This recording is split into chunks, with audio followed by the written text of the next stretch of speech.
Aunty पैसा थाउ कि न थाउ गाँव में रहिले एइटा फायदा।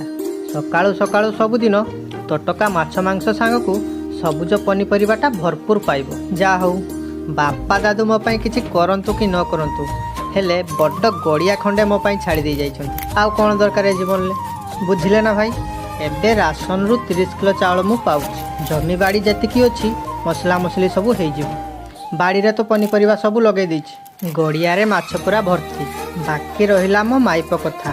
मो घरर घरणी मो अर्धांगिनी ताकू केमिति रखिबी एया तो।